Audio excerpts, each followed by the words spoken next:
What's up, everyone? Hammer's Legacy here for episode 3 of Wild on the Rift, and today's guest is Assassin Dave, MOBA and Mobile Pro. He's been on Team Liquid and Immortals. He's got a lot of great advice for you guys, so I hope you enjoyed the episode. And if you like the content, please like and subscribe and all the good stuff, and let's get it. What's up, everyone? Welcome to episode 3 of Wild on the Rift, and today I have legendary MOBA Pro Assassin Dave. Say what's up to everyone. What's up, guys? Welcome back. This is the world-renowned gaming superstar, Assassins, Dave. I'm just kidding. How's everyone doing? Thank you, Legacy, for having me on. Very excited. Welcome to the show, man. So let's just get into it. Introduce yourself and your history with MOBAs and mobile gaming and stuff like that. Oh, sure. Okay, so my name is Assassin Dave. Some of you guys may know me. Most of you guys don't know me. I'm a small YouTuber. When I first started joining esports, or actually mobile gaming, I started on a game called Mobile Legends. It's another mobile MOBA game. Very tiny. It's pretty big in SEA. And then soon enough, I was drafted or invited to play Arena Valor for Team Liquid to go to Korea. I think that was the first time I played pro ever. And that experience completely inspired me. Like I thought that was fun. I thought it gave me the rush, because I'm a very competitive person. And then finally got a stage to prove yourself that you can or you can't, either way. Right? It's not always you can. Sometimes you do your best, but And then afterwards, we end up playing for Immortals, which was another very, very interesting experience because I got to move to LA, got to live with the org. Big shout out to Immortals for giving me the opportunity. And obviously, our coach at the time, our manager, Sujay, for giving us the opportunity for doing that. And then I think after that, Immortals give us the opportunity. Actually, Tencent invited Immortals for us to go to China, and I played Honor of King professionally for 2 months. We trained, and that experience was especially valuable because it was different from Immortals, where we have to manage ourselves because the scene's so new. Mobile esports scene in North America is so new and undeveloped. Nobody cares really about mobile gaming that much, so we have to discover everything ourselves. Whereas when you go to China, the scene's so huge and it's so different compared to US, where in China, like the DAU for that game, I think was like 30 million, something like that. It was crazy. No, that's a MAU, monthly active user, something like that. But it was crazy, dude. Like the players, the streamers, I think the org transfer fee for one pro player for Honor of King, which is the mobile MOBA game, was 37 million RMB. If you exchange that into US dollars, that's like what? Over 5 million US dollars, 5 to 6 million now, just for transferring orgs. I was watching their streams when I was in China. The players, they're literally giving away, they do daily giveaways, right? Because in Chinese streaming platform, it's also much more advanced than the West. And then they're giving away like iPhones every single night. That like, when you have the capability to give away iPhones every single night, that tells you how much you're making from those giveaways, because in order to enroll in the giveaways in China, they have to kind of like donate like a cent or 2 cents, which is nothing for everybody, right? Like Chinese money. I'm talking about 1 cent or 2 cent Chinese money, and you can join the giveaway. But then they make a lot more every time they give away an iPhone to show you how many viewers that they have. You know what I mean? So they're actually, the scene's actually crazy, and we'll learn a lot because they had the Chinese pro team, the org, the coach and analysts, multiple analysts actually, who come trained us for a whole month, and we went to compete for another long period of time. So it was really valuable. We learned how pro orgs actually work for mobile MOBA scene. And then afterwards, I was invited to go to China to cast for Honor of King in English professionally. So I was doing that and making contents with different orgs. I was interviewing organizations, interviewing coaches. I was working with professional players, like the most valuable, like the 37 million, net worth transfer fee player. I was working with that person to make contents for a long period of time when I was in China. So all this experience was really interesting, but obviously didn't make that much money. So it's all about the experience. It's all about the experience. Yeah, it's all about experience though. So I came back, and now I'm working back in the first game I started my channel with. So back in Mobile Legends for now. Yeah, so a lot of experience there. And the fact that you've already got to travel and do all the commentary, see the big stages, especially when mobile games and esports was such at a young time. Like, and you Yeah, even mentioned it, like the SEA is massive for mobile, whereas NA is way far behind. But in the last few years, we have seen the growth of games like PUBG Mobile, COD yeah, Mobile, Fortnite Mobile, games like that. And even Arena of Valor had a splash, the yeah. counterpart to HOK. So it's really exciting, and that brings us to Wild Rift, which is League of Legends. Facts. Finally, Let's go. finally, so many people are going to be playing this game. So what are you doing to prepare yourself for Wild Rift? Is there anything specific that Well, you have some strategies or tactics? and the it's kind of funny. The most valid, not valid, direct action I took was actually buying this iPad Ooh. to prepare for Wall Rift. Like, I don't spend a lot of money on technology. In fact, I got because we're mobile gamers, we got sponsored for different phones to play Hmm. games with. But then if you look at, and then all those devices are really nice, right? I mean, I used to play on my iPhone 8 Plus, and then it's finally start falling behind. But if, when it comes to Wall Rift, if you look at the trailers, all the trailers that already came out, the game looked incredible. It looks Incredible. amazing. And then the control looks very complicated, which gives the game a very nice depth, right? Like, you Hmm. have to really explore, really learn. There's a lot of stuff you can explore, you can play. There's a lot Hmm. of stuff you can. There's a lot of mechanics in Yeah, the the game. high A lot more. skill cap and Yeah, high yeah, a ceiling. lot higher skill cap. The proper word for it. You're absolutely right. And then the thing about that is, compared to any other game, right? And the thing about it is, I have really fat fingers. Like, I'm actually one of those players that just, even though I know what to do, but fingers are too fat. So on a tiny screen, compared to all the other mobile MOBAs, what they did is they make every single hero only have 3 skills and one passive. Hmm. Where in League of Legends, WoW Rift, you see the trailers, every single hero has 4 skills, right? Hmm. And then active buttons. I count all the active buttons you have to click. It almost doubled any other MOBAs I played. Honor of Hmm. King, Arena of Valor. Like, for 4 skill heroes in Arena of Valor, in Honor of King, it's like very rare. It's only a few heroes that have 4 skills. They try to do that to make the competitive scene more fun to watch because the pro players play them. Hmm. Like regular players, not really. Right? It's more for streamers and pro players.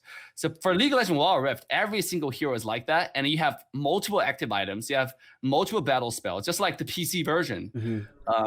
which make the game very complicated. So I bought this iPad. I'm trying to train, like, playing like my current mobile games on this iPad, so I can get my fingers used to it. I'm Hmm. trying to do the claw setting on iPad. Yeah. So I don't know. We're gonna make some control guide, I guess, for Wall Rift when it comes out. But obviously, I haven't got my hands on it. I look forward to for that day to happen. Hmm. We'll see how it works. Yeah, but yeah, my most direct action is getting this iPad, Hmm. bigger screen. So you're just basically just still playing the Mobile Legends, or have you looked at any of the characters for League of Legends and like try to like look at their abilities and their skills? Have you been watching like LCS, LEC, anything like that? Not yet. Okay, funny thing, I watched LCS to learn how to cast because the casters are amazing, Yeah. right? Like, I absolutely love the League of Legends, like, all the esports along with it. The casting was just professional to like a sports level. You know what I'm saying? You Hmm. know what I'm saying? Like, so good. And I watched that to learn those when I was in China, but I actually never got into it because my first esports experience was mobile. But then the interesting thing is, before I started this entire journey with streaming, doing YouTube videos, I was playing different MOBAs. I first started with Dota, and I Hmm. played Hero of New Earth, and I don't know if you heard of that game before. And then I played Dota 2, and then played League of Legends. So played all like the mainstream MOBAs at the time that I played. And League of Legends, actually, most here already know. Hmm. So transition from League of Legends first to mobile. I thought mobile game was just too easy. I thought it was for kids. And then they have the way to hook you like into the game. That's how I got in deeper and deeper into mobile games. But for PC version of League of Legends, I played it for a long period of time. Hmm. Actually, like, I think my entire senior year in college, I was Wow. playing it. And after that, so yeah, I love League of Legends. I have a lot of experience playing the game. I was playing, but at the time I was just playing by myself. Hmm. I think I was Diamond. That was the rank at the time. Yeah, That that's was pretty about it. good. Oh, nice, nice. Yeah, so So I got regarding the game, I didn't actually prepare for the game itself. I was looking forward for the game to come out, the Wild Rift version to come out. So Yeah, you think basically you can translate your skills from most of the other MOBAs that are on mobile already to Wild Rift as long as you like learn the characters and all of the abilities, the passes. I mean, it's quite intense, like you said. Like I believe the boots have the passives on them as well, and then you have your smite with your smite is like an active in there as well yeah, now, yeah, and then so then you also have your flash and then your barrier, whatever else you have. So that's like 3 extra yeah. buttons right there, plus your 4 abilities that you gotta like put chips into. So I mean, it's gonna definitely be tough. But do you think like playing Mobile Legends or Arena of Valor or any of the other Vainglory or any of those games, do you think that will give a player an advantage, or do you just think the thumb joysticks is the most for you? Uh, I don't know yet. From the trailer itself, I really have to wait for the beta to come out and I have to experience myself. I do think playing mobile MOBA already give you an edge because the pace of the game is so much different compared Mhm. to like the PC version. In mobile MOBA, the first thing you have to understand is there's no laning. The laning of the game is very minimum. Mhm. Even though if you look at the trailer for League of Legends Wild Rift, they try to give you as much laning as possible. You have the last hit, the smart lock on the auto Mhm. tech, hold the auto tech to click on different minions. I was, when I was looking at that, I think it's maybe too overdone, like because it's too complicated, right, Mhm. for a lot of players. But that's obviously a topic for a different discussion. Still, they try to give some sense of laning phase, but this is a mobile game. The developer admitted like the game average time is going to be 15 minutes, 15 to and I 20, think yeah. that's yeah, even that I think is still too long. Eventually they'll have to make it shorter, right? Mhm. Because mobile games, you look at all the popular mobile titles on the planet, right? Like Supercell probably owns like most of them, right? Mhm. Like they Absolutely. know, yeah, they know the genre. The reason why is you can literally sit on a toilet and play a Supercell game, Yep. and then like wipe your button and just get it, go away, right? Mhm. Go leave. Yeah. But then for mobile MOBA, right? It's already very long kind of game. Now I understand that because sometimes you're sitting at an airport, you try to play a game, but you can't play a PC game, so you play a mobile game. Now, Mhm. still, you want to make the game like fast paced, so people it's easier for them to get hooked to it. Mhm. Um, I think the game is too long for the design, but again, that's a discussion for different time.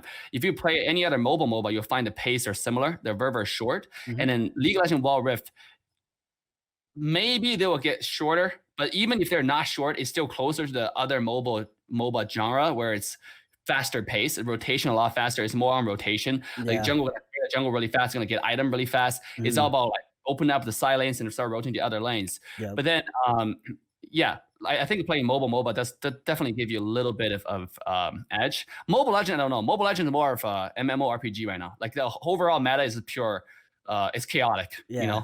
It's very horrible right now. Oh, But wow. Arena of Valor, they learn everything from Honor of King, who Mhm. learn everything from League of Yep. Legends. So they actually have a lane. Like everyone has a job to do. There is Mhm. actually distinguished, a very separated, easy to tell role. Like their Mhm. top lane, mid lane, bottom lane, support, and jungle. Yep. So yeah, but again, like however, in one more point, in mobile MOBA, a lot of times you don't have marksman at all. But in League of Legends, Wild Rift, right, I was still gonna see a like dual lane at the bottom lane, Mhm. maybe. Maybe eventually Maybe. don't. We Yeah, don't know. We don't know if the PC meta will translate because I think you mentioned some things that's definitely quicker. So there's no turret plates.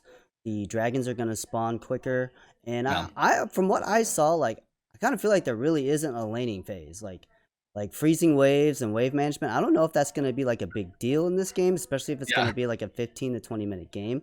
I do agree on the you're gonna have to rotate fast, and the junglers who excel on the fastest clearing champions are definitely going to snowball. So I really yeah, think when it first launches that the teams that have the quicker comps that can learn to snowball faster will probably be at the edge first until like everyone figures out how to counter and itemize correctly and stuff, because that's one thing that's different is this is the one game I believe where you kind of do have to go back yeah. to To recall the to items. recall the buy. Yeah. See, like we're not gonna obviously we're not discussing how complete the game yet, but Hmm. like what can I just touch up on like the Yeah, differences on absolutely, the go ahead. okay. So I talk about this with the developers. I mean, at least I tweeted about this to them, because when I first look at Yasuo, the hero design, right, where you have to where you have to actually hold the skill on mobile version. Talking about Wall Rift now, the E on mobile version, you have to hold the skill and select each minion and try to dash.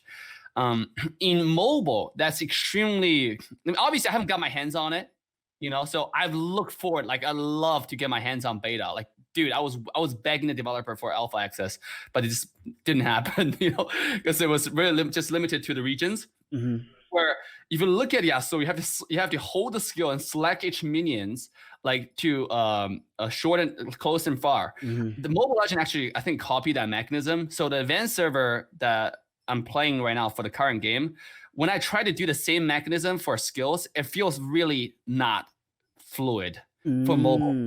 It's not accurate. Where, how there's a Vainglory where you can tap, dash. That's like probably better, right? You can tap really, really fast. But then if you have to drag a joystick just to select individual minion and then dash, it's like, it's asking too much. Like, I'm looking forward to try it myself, and in Wild Rift, maybe the feel might be different. So I proposed to a developer that tweeted at damn, I forgot the guy's name. Don't put this part in there. But I tweeted at developers and I said, like, look, this is one hero from Mobile Legends, and then this is what they did, right? Like the dash, basically, instead of dashing, selecting heroes, they allow you to dash as long as you touch an enemy hero, as long as it's like a directional skill shot. You track the hero, as long as on that path there's a minion, there's a untouched, like, neutral enemy, like a jungle monster or a minion, you can dash onto it, and then it marks the minion, right? Basically, you drag the skill, you don't select, and then this will make the game, make the control a lot more fluid. And I proposed that, but then obviously I got a response also. They thought about the idea, but then they really want to maintain the League of Legends touch, which I agree, I understand, but I can see the challenge though. I think it's going to turn a lot of players away, because mobile version, like, one survey that I did on my channel constantly, actually, because when League of Legends first revealed their trailer, I started doing surveys over and over again on my channel, like when I do live stream, when I was doing videos, and actually did a community post.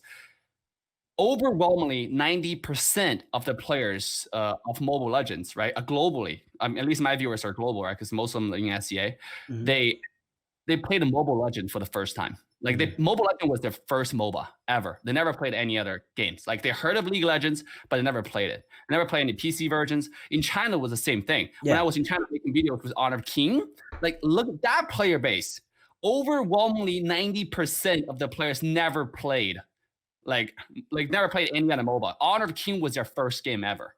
Like, first MOBA game, right? If you think about that for a second, then really just tells you that mobile MOBA is a social game more than anything else, If you make a game that is so complicated for majority of the players to get in, like, the threshold is so high. Imagine you have to hold a skill, just select individual minion. You have to do it multiple times. You have to do it in a faster pace. On PC, that's really easily done, when I was used to play that.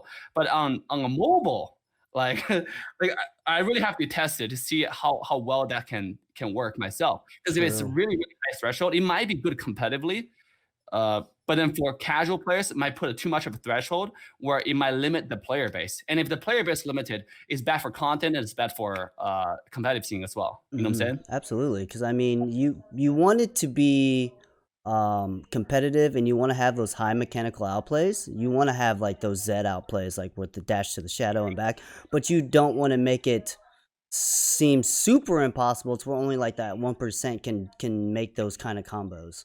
Yeah, exactly. Like that's the thing. It's mainly because from my experience in the past 3 years, or at least 2 years effectively for esports, what I notice is, yes, you can create heroes that's super in depth.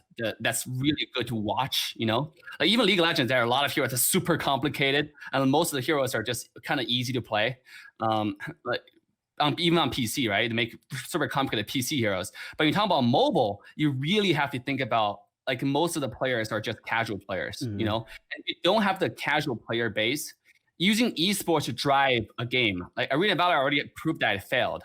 I think Vainglory also proved that it kind of failed, right? Vainglory, like, do the esports driving the game thing, And then at least that's how I see it, how they attempted it, right? The esports is huge. They were getting a lot of orgs. Every single org that I knew at the time that tried to hire a Rita Valor team had a Vainglory team before, Hmm. like, and then look at where Vainglory is right now, right? The super high graphics. Still at this point, the Vainglory at a Dota 2 level graphics. The graphics so good, and then the game is so good, the engine's so good, but it doesn't matter because nobody played the game, right? They're shutting down their Chinese operation team section right now Yeah. soon. So it's like that's something that I, as a content creator, really, really, really want to know, like where is developer taking this game? Because if the game if the game can attract like new players, entry level players, perfect. Hmm. Then content can blow up. Yep. Like, yeah, all the other stuff can blow up.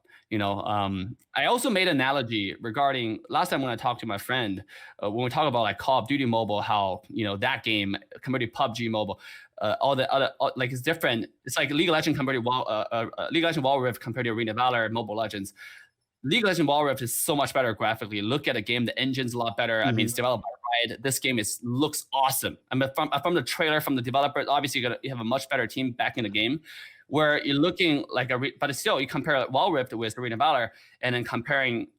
At the same time, we compare Call of Duty and PUBG Mobile. They're different things Yep. because Call of Duty Mobile and PUBG Mobile, even though the Call of Duty Mobile graphics so good, but the control is still just the same, maybe even easier, right? So Yeah. it's very easy for people to switch from PUBG Mobile or any other first-person shooting like mobile game to go to Call of Duty Mobile, right? Because control is exactly the same. You're just playing a much better graphic game. It was a much better company backing it out. Where you have League of Legends Wild Rift, even though all that other stuff is the same, like it's true. Yeah, the game is better, developers are better, like everything's gonna be better, right? Esports gonna be bigger for sure because by Riot. Still, this time it's a huge difference because there's a huge step up Hmm. on the skill required, right? On the threshold, like how much how much you have to know about the game in order to play the game. Like the dragons, I Hmm. was not the different drag. Just that alone, I think will turn off a lot of players because they simply, I mean, when it simply come to the game, be like, yo. Any other game I played, for example, Honor of King, Arena Valor, I just had to take the dragon. Like I One experienced dragon. Yeah. in League of Legends Wild Rift, all of a sudden I have different dragons, I have to stack them, and different dragons I get like different attributes. I have to Hmm. learn those attributes, and Yep. just like you said, you have to go back home to buy items. Can you manage waves in mobile? I don't know. I have to try it, right? Hmm. Because I would love to see those mechanics. That would be really, really good for esports. I'm just looking more interested in find out like how I actually feel on myself because I'm gonna recommend it to my viewers, and Hmm. then if I feel really good, then like I really have the confidence to tell my viewers, hey guys, let's do it. You know what I'm saying? Hmm. So with that being said, then what are the biggest things you're looking forward to for Wild Rift? Not necessarily maybe the game, but like maybe the scene, the culture, the esports side, or developing content. Like there's so many avenues that with a major publisher like Riot coming in to developing Wild Rift as its own standalone, like they want it to be a separate entity, hence Wild Rift. What are you looking forward to most? I guess. I mean, I had my taste with esports, so I guess the most thing that I look forward to for League of Legends Wild Rift, it feels like a reunion. But like I feel like going back home because League of Legends was my it's old flame of mine. That Old that that flame. one girl you just can never let go. Yeah, the girl can never let go, even though you kind of, you broke up with her like a while Hmm. back, but now you're like, like, due to whatever reasons, like you moved to a different country to work, but in your head it's just that girl, finally you have, made enough money in the other country, come back, you fight her back. She Hmm. was with another guy, but don't worry, you showed up all gentleman-like. Uh, yeah, that, right? The Yes. feeling of the feeling of like, oh my god, I'm playing like one of my favorite PC games on mobile. Yeah, like finally there's a game that like developers actually talk to the community, right? They, one thing I love about Riot, I love the regular feedback or communication they have with the community, and I know there are a lot of community that's there's really toxic about the developers, but you have to understand that's like true for every single That's like mobile. every Like every game. single mobile Yeah. I played, the community is always toxic. They're never satisfied with the developers, but the developers are trying their best. Especially Riot, if you look at how often they communicate with the community, I think it's already the most frequent I've seen from any other MOBA. That's something I really like because then they're already asking us feedbacks right now before the game is even launched. I already tell you, or beta, I already tell you a lot of stuff. So I look forward to that, the communication. And then esports side, that's a given. I just want to see how big it's gonna get. That's also a something that I'm really looking forward to. Like we all know, League of Legends have the biggest. They put on the biggest show, the baddest, the greatest show. Like when they do Worlds. Yes. So what about WoW Rift, right? Is it Like, going to be something that attached to the PC worlds, or are we going to have a standalone, tournaments? I don't know, but I'm just looking forward to it. that's what I'm looking forward to, is the whole culture and scene of what League of Legends is. From the stadiums, from the natural storylines, from the NA versus EU versus the LPL and the LCK. Just that culture. I'm looking forward to people like you and me developing that culture. And I think one of the things you brought up earlier is community is super important. Like, it's up to us, and we had to develop this community, right? Like you said, there's toxic people, but there's also major influencers like yourself that are going to go out there and kind of hopefully set the footprint for like what the community should be like. So I'm excited to see what you're going to do, whether it's on the esports side with the team or the casting side, maybe both. Like, is there like any specific players that you're kind of you kind of mentioned reunion, but maybe there's a reunion with players as well? I don't know, like any people that you really like to play with again to reestablish that chemistry. Oh, so many of them. So many of them. Right now, I don't want to make the same mistake I made before. When I first started playing Arena Valor, when I first switched from Mobile Legends to Arena Valor, a lot of the competitive player at the time in NA, when I told them, hey, no, a competitive scene for that game has no hope for NA, let's all go play Arena Valor, where there was an actually competitive scene. But then what I find out is people had a hard time switching. So there are only a few players who switched and actually become really good. And then most of the good players in a new game are actually self-developed in that game alone. Yep. They're not actually from the original game. So I don't want to speculate now or say like who is going to be the best player in which team. We'll just have to see once the game come out. The best player is going to rise to the top of the rank automatically, and then first challenger, baby.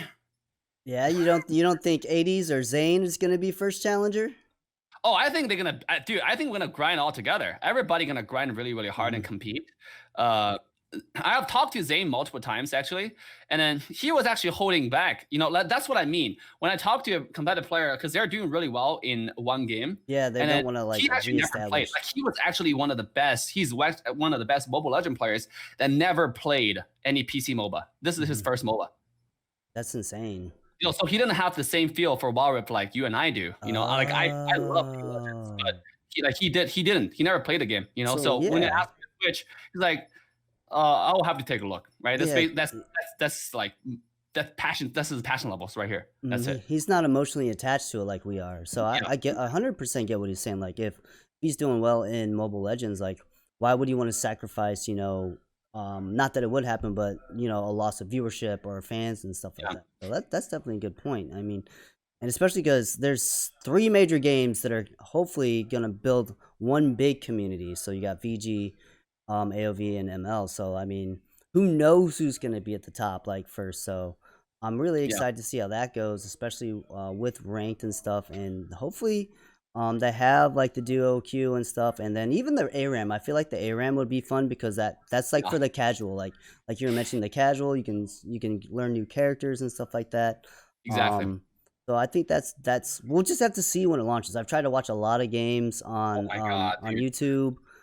So hopefully we get something soon. I want to play the game so bad. Yes, I think everybody does. Everybody really wants to play the game so bad. So yeah. I think one of the things, and that I'm getting ahead of myself, but what kind of like esports culture orgs like would you want to see? So you've obviously been a part of some of the biggest orgs in not only mobile but also just general esports in general. Do you think, especially in the beginning, I don't think it's a good idea, but do you think like those major orgs coming to the scene is going to help grow the community? And B, which orgs would you like to see? again, for Arena Valor, what they did was the developer first approached the orgs to have esports drive the game. They Hmm. felt like the esports orgs fan is going to drive the game, and then eventually spread around. That's their approach, and then it didn't work, right? Because it didn't work at all in North America. First, the player pool here is already pretty small, and their ad strategies kind of didn't work either, evidently now. So I don't know if it's be announced by Riot, it will be any different. I don't know, because Riot is so much different from any other developers, you know? Hmm. Like in North America, if you talk about Tencent developing a mobile game, sure, Tencent's huge name. Still, like, people don't play Tencent mobile games, like mobile games before. Like, they never did. The Rune Valor was their first touch. Where Riot, they're moving their biggest title on mobile. It's different. They're getting a Hmm. lot of PC fans to play their mobile also. So that's another source of player that's coming in.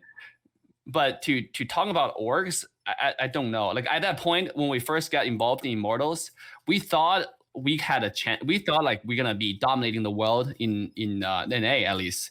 But then what ended up happening was, because the scene is so small, because there are not enough players at all. There's no training. Yeah. Like, who are you gonna scrim with? You Yeah. know, there's not Who's your enough casual competition? players. Well, go ahead. What do you I say? said, like, who's your competition then? Exactly. So our biggest challenge at the time is when we try to train, we have to kind of schedule scrims with EU teams. And we lag Oh. so much because NA, like, there's no players.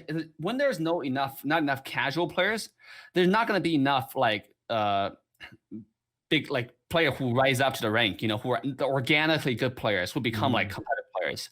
And if that doesn't happen, like orcs, if they don't see a potential to make money, even though they can contact with Riot, this is a Riot's game, whatever, still they have to look at if there is enough fan base for me to game from here, you know, before they jump or form a team to invest into a team. Mhm. So if there's not enough teams like Arena Valor did, or players got paid really shitty. Like player got paid $500 less per month, right? With that Mhm. kind of payment, I mean, how are you going to expect them to train? If they don't train, we don't train because we don't have team to train with, right? Yeah. Basically, we just play ranked, and then the only team that we played against, like, who were obviously apparently at the time winning against us, and then they don't scrim us. They will never scrim us. Why? If we're winning against you, why would us help you? You know what I'm Yeah. saying?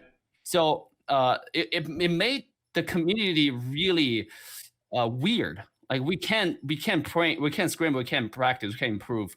In League of Legends Wild Rift, obviously it's against by Riot. I don't know if it's going to be the same experience because I hope there will be a much more casual players. Mhm. Like last time when there wasn't, or just like when they tried to approach orgs and all that kind of approach, it didn't work at all. So this time, I don't know, but that's just my experience. I'm not a developer, right? Obviously, I didn't develop a game. I'm just coming from a competitive player or content creator side of perspective. So Mhm. I can't give you any more professional opinions on this. It's just what I experienced before. So I don't know. Mhm. Yeah, I mean, you make a valid point. If there's no community to play against, why would a major org who's looking at this as, a business venture? Because at Exactly. the end of the day, it is all about business. You're talking about paying Yeah. out salaries, what's your ROI. Like, if there's no player base, then there's no reason to go into it. So it's up to us to really make sure that that happens. Yeah. So I kind of think you're getting to the point of like community first is the most important thing, and I kind of feel like that's the way that Draggles and them on Twitter and social media are kind of like trying to make it seem like, hey, we want to make sure the community's good, the game's good, and we want to make it feel like transparent, like we're gonna let you guys know about things. So that's Yeah. that's very good. I like the communication, like you had mentioned earlier. So actually, that brings me to Ben's question. So Draggle Yeah. said, "What can Riot do to support content creators like yourself? And then, what do you find most beneficial when it comes to a relationship with with a publisher or developer?" And I like that second part because that's something I think you really could talk about. Yeah. I will say this: when I was again, I'll just come from my personal experience, what I've been through. When I was working with my Arena Valor, the previous game, the developer and I, like, well, there's one developer and I had a really good relationship. Like he constantly asked me for, ideas, updates, like what I think about patches, all kind of stuff. We constantly do feedbacks, and then like we go out and eat because I was in LA at the time. So we had a really good relationship. Like me and him are still really good friends until this day, even though he didn't work at the game anymore. However, it doesn't matter how good of a relationship we had, the game didn't take off. You see, and it wasn't up to him to make the game take off. He was one person. It's really up to the team, the entire organization, the entire company to make the right decisions for the game to take off, right? Because the content wasn't doing right. Like there were a lot of stuff that I hope never happened in League of Legends Wild Rift that Lavaliere did. The mistakes that we see were just, it should never happen again. Like it's red flags instantly, because those mistakes resulted in we as content creators cannot survive. I cannot make a living making content for that game. And I was the biggest in NA for Arena Valor, for making content. Like if you think about that, if not a single person can make a living making content for this game, like how can this game ever go viral? Like the company, the developers are giving us supports or giving us devices, taking us to different events. They're being really, really generous. Unfortunately, it's just the game didn't take off. Like everything goes back to the point where, for me, I really appreciate it. I think this is an added bonus. If you have a good relationship with a developer and you have a really good developer that like to reach out, I think that's added bonus. But the most fundamental thing that we have to look at as content creator or competitive players is this game going to have players? Can I survive making content for this game? Because last time when I switched from Arena Valor, if I didn't switch to Arena Valor competitively, if I just stayed with my first game, my channel at a linear growth will be 1.5 million subscribers right now. But it didn't. I left for Arena Valor, and then it completely killed my channel, right? So I went back to China for a year to learn casting. So when I came back, now like I'm slowly reviving my channel. My channel is going back to like at least is showing signs of the old growth. But the mistake that I learned was through a really hard way. You know what I mean? Because we trusted the developer because I had a really good relationship with him and with the overall team. When I went back to China, I met the Arena Valor team in Tencent. Like everyone's super nice. Like Teeny Studio people, oh my goodness, like they're the most talented guys that you ever meet. It doesn't matter though, because the game didn't get traction. They made so much mistakes on publishing the game, on advertising the games. Right, I will tell you one thing: different region in Arena Valor have different publishers, and they have different meta. They have completely different meta. So when we had a Superman, for example, like a new hero, Asian server already had the hero for 3 months. Yeah, which resulted in if I made a content about a Superman, nobody want to watch it. Already, in North America, everybody watched the Asian server YouTubers, who made the content about it. So when we try to make content about it, it's not new, Yeah. And it's like, who want to watch that? So because of that, we couldn't survive. Like, obviously, I don't think League of Legends is going to have that problem because I think it's a global server. But I don't know yet, right? We don't know anything right now. We just have the trailer, right? To see some gameplay, some of the heroes. That's why I can't wait to talk more with developers. I really value just the communication itself. If they can be transparent with us, to talk about like some basic fundamental things that has to be talked about with content creators, like basically the stuff I was talking about, the overall global meta, how they're going to market the game, how like that stuff is what I care about. What they're going to do about their own game, like what is their marketing strategy, right? What is your projected and then like most conservative estimate on your like DAU, MAU, that kind of stuff. I don't know if that's something that they can talk about. Obviously, as business secrets, but for content creators, it's so important because they're asking us from any other MOBA to looking at League of Legends Wild Rift, this game that I really love to make content about. But if you look at how complicated, how high the threshold is, it does give me some warnings, Still, that doesn't deter me from like grinding the game 8 hours a day when the game come out. Like I want to play the game, I want to test the game for me and for my community. If it's a game in my dreams, if it's actually the game in my wet dreams, dude, I can make it happen, So yeah, like to this point, I don't know. I think the developers from Riot automatically, they already been really, really nice. When I ask questions on Twitter, they respond. Dude, Ben cannot be more generous with his responses time. When I ask him questions, he answers right away, almost instantly. Like he's really, really like fast with those response. It's just for me personally, because the experience I had with any other MOBA, the transition from MOBA, I see a lot of things that when I look at a game, I just don't look at the hype of it. I look at a fundamental. I look behind the hype, Hmm. because that eventually is not what developer going to do to me, for me, right? Eventually is what I'm going to do everything for my own channel because it's your channel. Hmm. So how do I make sure that I can survive Yeah. on this game, on this platform is what I mostly cared about. Hmm. So talking about what developer can do for creators is it's just like what they're gonna do to make the game big. Like that's what I care about. Like, Yeah. are you gonna look at all the failures from all the other games with Yes. approaches and learn from those and actually, try to attract, or are you gonna advertise the game properly to attract this vast player base, to get your PC-based mobilized, to get your other mobile games based like mobilized, so they can try League of Legends Wild Rift and maybe fall in love with the game, just like I did with League of Legends PC version. Mhm. Yeah, that's what I'm concerned about. Yeah, because I mean, you got to look at how do they have a 5-year plan? Like, what is their 5-year marketing plan? What is their esports plan? What is their season plan? Like right now, we're in season 10. Yeah, So like of League of Legends. So what is their game plan? Most small developers, I'll admit, probably don't think. Maybe they do, but maybe they don't think that far in advance. But I look at like how they did Valorant, and I think that was yeah, really really cool how they did that. So hopefully yeah, they have some. I mean, I'm assuming they have a marketing scheme and a marketing plan and stuff. Maybe even like partnership kind of concepts in the works. So, yeah, um, I agree with you on the fact that because as a content creator, you want to have something that's going to be sustainable. Because yeah, exactly. we're all assuming that this game is going to be bigger than COD Mobile and PUBG with a Yeah. million plus downloads. But you kind of brought something up. What if it isn't? See, exactly. Even the developer puts your video on the front page of the game. Like if you log into the game and boom, the first front page ads that show up is like, check out this new guy by Assassin Dave. Like, check out his new podcast or a new interview by Legacy. Mhm. If there's only 100,000 people playing that, like active at any second time, and then you talk about like probably 1% of people click on that, like how Yeah. many views is that? That's like no views. You know what I'm saying? So it's not about what developers can do for content creators. It's really how big the game is going to be on different platforms.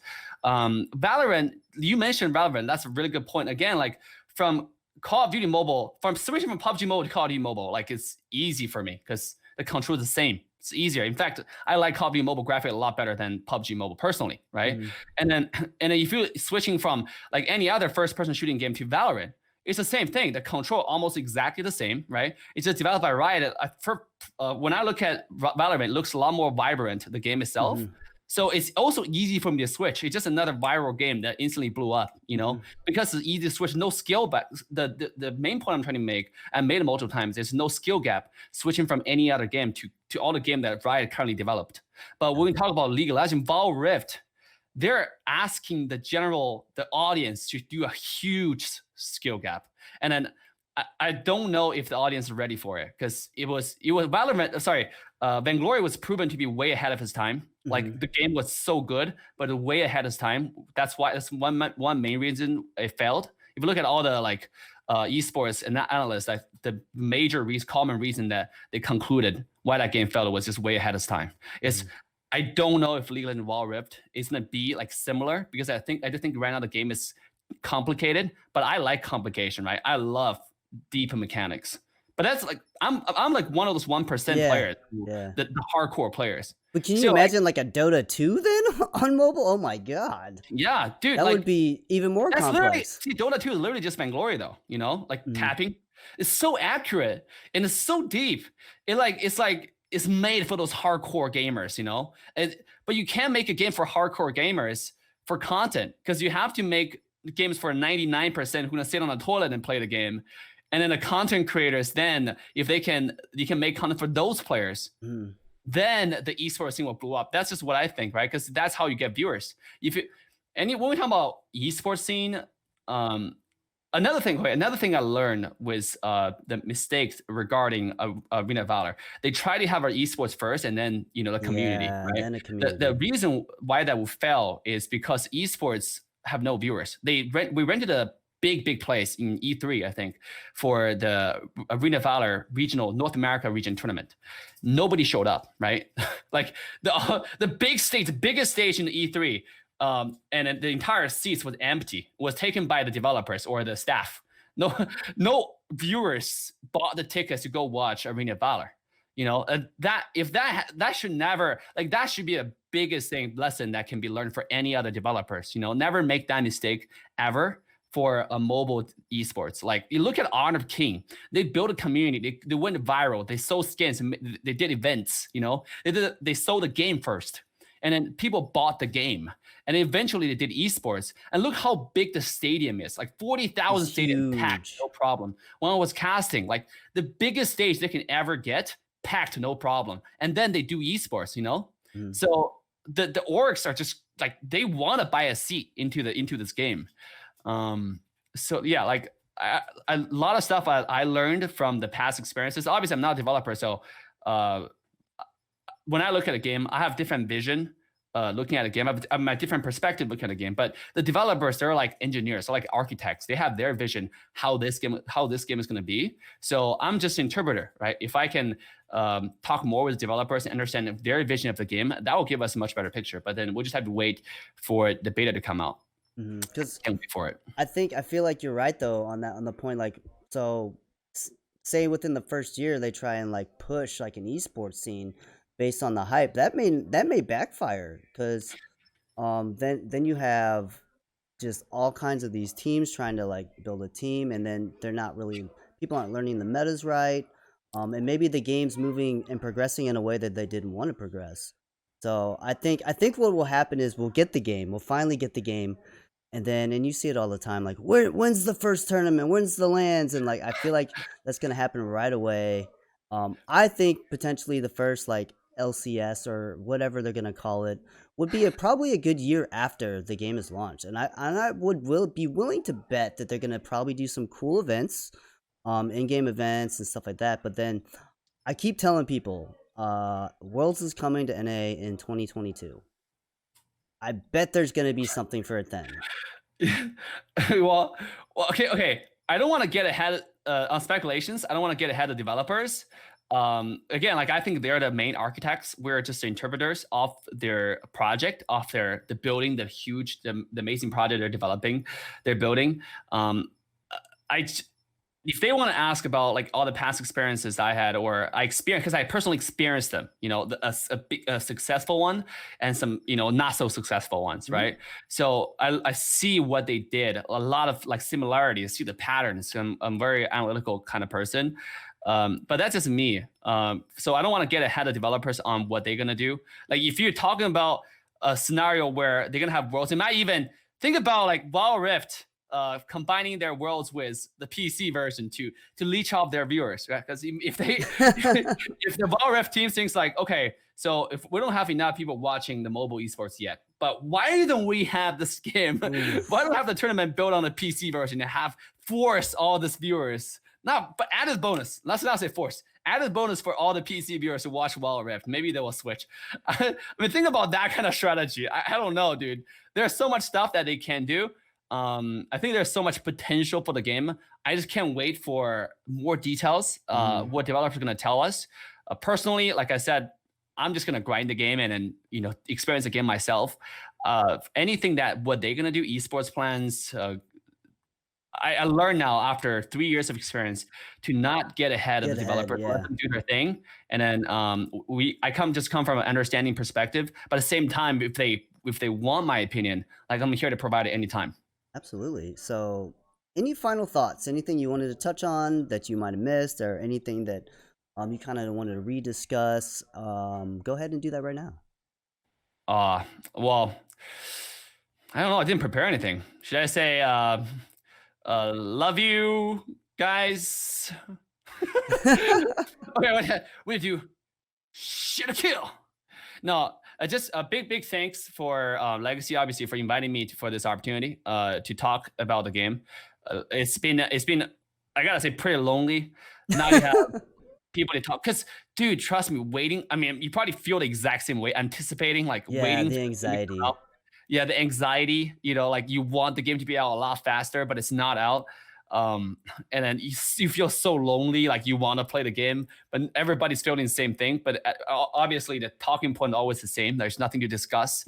Like the game is not even out, right? What's there to discuss? Just so little things. Yep. So to finally had an opportunity to talk to somebody, a real life person, Yeah, about because that all these anxieties. because we're all probably equally excited about this game. So you Yeah. know that's why I want to start this now, because in a year when I'm interviewing you about your team and how you're doing and your channel is doing, like we can go back to this time and be like, hey, remember when we did the first episode together? So hopefully Yeah. there'll be different meta discussions and different success stories and stuff like that. So I'm really excited. Oh, one thing. Now you reminded me of like going back, looking back, dude. That was a really good point. Have a starting point now, and a year from now, we interview, talk about it again, and see like how much have changed in 1 year, dude. Mhm. You're genius, dude. 200 IQ play over there. Kudos to you there, Legacy. But okay, so what you said reminded me of one thing. Ben actually told me was looking back, right? When I made some videos regarding like my projection of League Legend Ball Rip and all this stuff, and then it was trending. Actually, a lot of people reacted to it, saying like, "Oh, Dave said League Legend Ball Rip is not going to succeed," all that kind of stuff. And Ben said Dave is a YouTube king from Ben from a Wall Rip team, and I was like, "Damn, this guy gets it." It Yeah. was. I just want to make it really clear to all the viewers. First, when I share my concerns, it was my legitimate concerns because of my personal experience. And then a lot of YouTubers, content creators, when they look at the game, if they never played pro for any other mobile games, they don't have the same experiences that we did. If you talk to Tyler, he probably have similar concerns. But obviously, for my like I said, switching from Mobile Legend to Arena of Valor really my channel took a huge hit. But then that's mainly because like that game just didn't do well, right? However, League of Legends Wild Rift is going to be different. I don't know how different it is. I was usually my real concern. Still, the title and everything was more for clickbait because I need views, man. So still love you guys. I love all the Wild Rift fans. You guys are awesome because you bet your ass that we're gonna grind really, really hard, and you're gonna see us in the scene very, very frequently because we will be active, probably the most active you'll ever see. Like I don't know about being competitive, but probably first challenger, let's go, let's grind it. And you're gonna stream it the whole way, right? Yeah, Absolutely. all the way 24/7. Absolutely. Well, thank you for being on the show. Go ahead and shout out your social medias for everybody, so that way they can go ahead and follow you on Twitter, your YouTube, your Twitch, anything like that. Well, search Assassin Dave on YouTube. You're only watching, if you're looking to prepare yourself for a Wild Rift, you're only watching the coolest, the greatest, the baddest stream on planet Mobile Legends at this point. All right, and we're gonna expand our galaxy. So we'll see you guys on the Rift. Ooh, I like that. Well, thank you for being on the show. I am Legacy for Critical Points and Assassin Dave saying thanks for watching and peace. Peace.